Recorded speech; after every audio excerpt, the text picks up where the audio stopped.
Ардчлан залуучуудын холбооны гүйцэтгэх зөвлөлийн гишүүн Нямбаяр таныг урьж байна.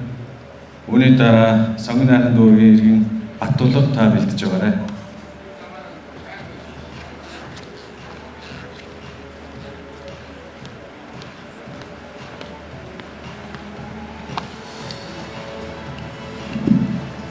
За бүгдээрэнд нь олон улсын хүний эрхийн өдрийн мэндийг дэвшүүлье. За Монгол улсын үндсэн хуулийн дээр 2 дугаар бүлэг дээр түүний 16-гийн 1 дээр Монгол улсын иргэн дараах үндсэн эрх чөлөөг баталгаатай эдэлнэ гэсэн байна. За энэ бол амьд явах эрх. За түүний 2 дээр эрүүл аюулгүй орчинд амьдрах, орчны бохирдол байгалийн тэмцэл алдагдахаас хамгаалуулах. За түүний 6 дээр эрүүл мэндэ хамгаалуулах, эмнэлгийн тусламж авах эрхтэй гэж заасан байна. За өнөөдөр бол янз янзын олон төрлийн хүний эрхтэй холбоотой кейсүүд яригдж байгаа. Гэхдээ би Монгол хүний язгуур эрх ашиг болсон амьд явах эрхтэй байх ёстой энэ асуудлыг өөрийнхөө амьдрал дээр тулгамдсан 2 сэдвийн хүрээнд товчхон ярих гэж бодож байна. За нэгдүгээрт миний төрсөн ах гин миний хүргэн ах Дорногов аймгийн Өргөн суманд ажилладаг.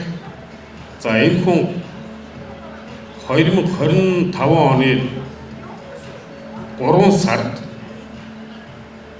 Хатаг гардаа гээд аймгийн эмнэлэг дээр очиод Өргөн аймаг хоёрын хооронд 9 удаа явсан байгаа. Нэг ч удаа боолт хийж өгөөгүй эмнэлэг нь. Сүүлдээ арга ядаад Өргөнөөс Улаанбаатар өргө таксид суугаад 20 ширхэг өвчин амдах эм уужиж ирсэн.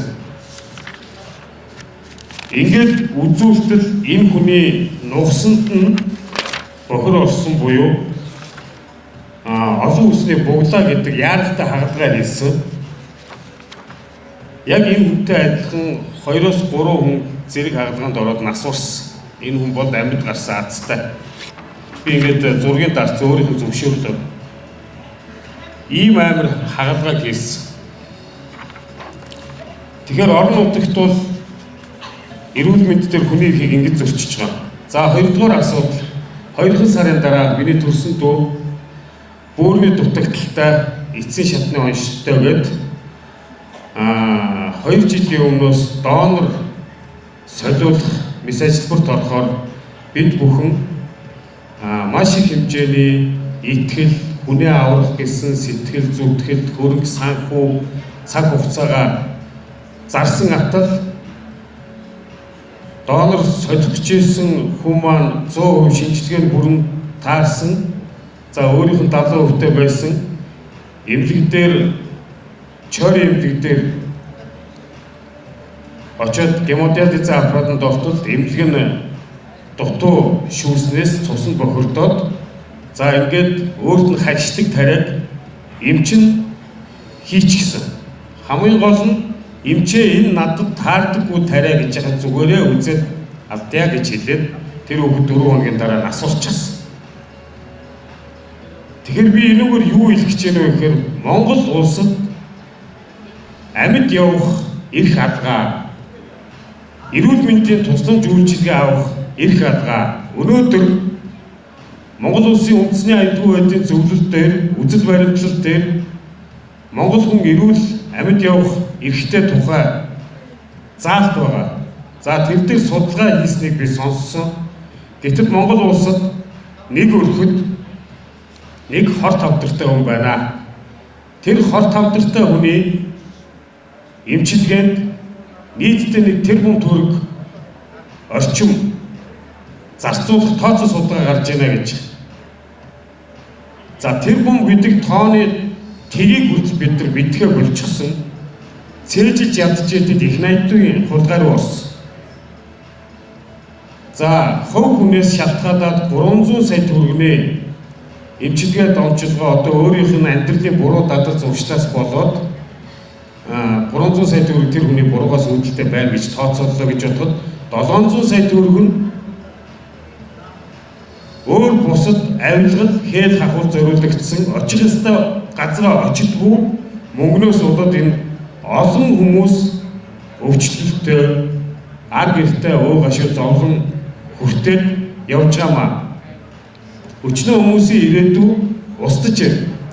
Тийм учраас энэ хүний эрхийн мэдрэмжтэй эрүүл мэндийн байгууллагууд нь хүнээ гэсэн сэтгэлтэй байж ажиллаач гэдгийг би бас энэ ташинд хэлж уриалмаар байна.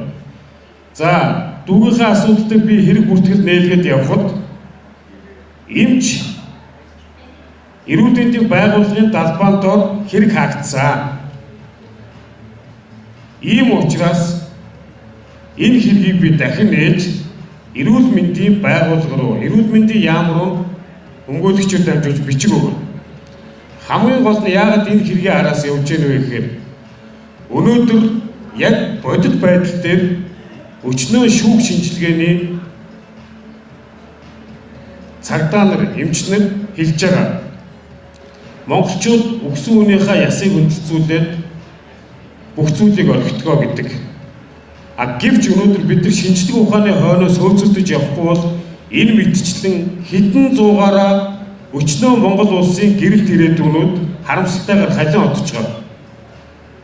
Тийм учраас Монгол улсын үндсэн хууль дээр заасан Монгол хүний язгуур эрх ашиг амьд явах энэ эрх ашигыг хамгаалахын төлөө та бүхнийг бас эрүүл мэндийн салбарууд дээр үгээ хэлж үзэл бодлоо илэрхийлээч гэж хүсэж байна. За, бүгдээр нь баярлалаа.